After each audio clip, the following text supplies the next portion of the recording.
In the day's other news, the notorious Mexican drug lord Joaquin Guzman El Chapo was found guilty on all counts in his federal drug trafficking trial in New York. He had spent decades smuggling vast quantities of drugs into the U.S. as head of the Sinaloa cartel. Today, federal prosecutors lauded the verdict after a 3-month trial. This conviction is a victory for the American people, who has suffered so long and so much while Guzman made billions pouring poison over our southern border. This conviction is a victory for the Mexican people, who have lost more than 100,000 lives in drug-related violence. This conviction is a victory for every family. Sorry about that audio, but Guzman now faces decades in prison. We'll have an in-depth look at the verdict and at its implications later in the program. The U.S. Senate has approved a sweeping public lands bill 92-8. The measure would add 1 million acres of protected wilderness, expand several national parks, and create a new national monument. The bill now goes to the House of Representatives. The man who served longer in Congress than anyone in history, John Dingell, was remembered today in the city that knew him best. The Michigan Democrat represented the Dearborn area for 59 years before retiring in 2014. Today, former Vice President Joe Biden eulogized Dingell and recalled his long role in shaping the nation's laws. Look behind our pages of history, and there he is. There he is. John's holding the gavel when Medicare passes in the House. I remember John and I standing next to President Obama. John sitting next to him, me standing to his right, when we signed the Affordable Care Act.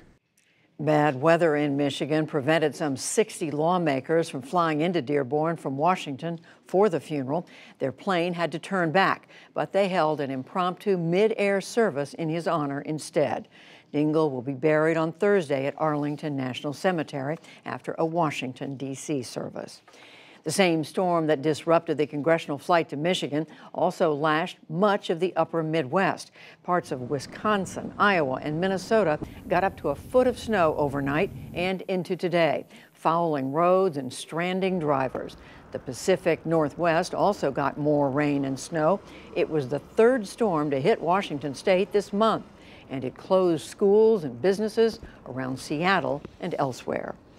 In Slovakia, Secretary of State Mike Pompeo warned today of rising Russian and Chinese influence 30 years after the collapse of communism in Eastern Europe. Pompeo stopped at the Gate of Freedom Memorial in Bratislava. It's dedicated to Slovaks who died attempting to flee communist Czechoslovakia. Later at a news conference, the secretary issued his warning. Russia is not the only nation that seeks to erode sovereignty and freedom in Europe. I raised in my meeting with the foreign minister the need to guard against China's economic and other efforts to create dependence and manipulate your political system. We want to make sure that our friends and allies, our NATO partners, those who are inside of the EU, we want to make sure they're aware of those risks, and that's our task. Pompeo is on a 5-nation European tour. He travels to Poland tomorrow, and we'll be hearing from him on the NewsHour tomorrow.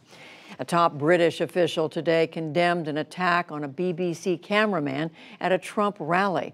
A man wearing a Make America Great Again hat violently pushed the cameraman at the event in El Paso, Texas last night.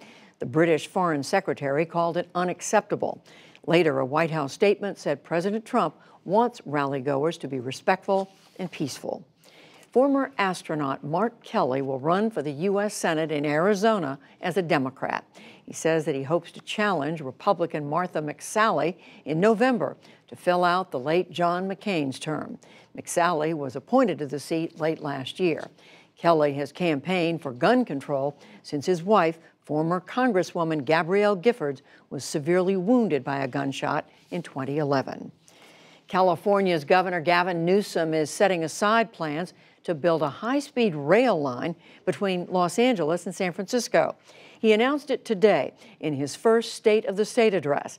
He said the project is way over budget at $77 billion and years behind schedule. Instead, he said he's looking at a line between two Central Valley cities, Bakersfield and Merced. In economic news, the national debt passed $22 trillion today. That is $2 trillion more than when President Trump took office. And Wall Street rallied on news of the tentative border security deal. The Dow Jones Industrial Average gained 372 points to close at 25,425. The NASDAQ rose 106, and the S&P 500 added nearly 35.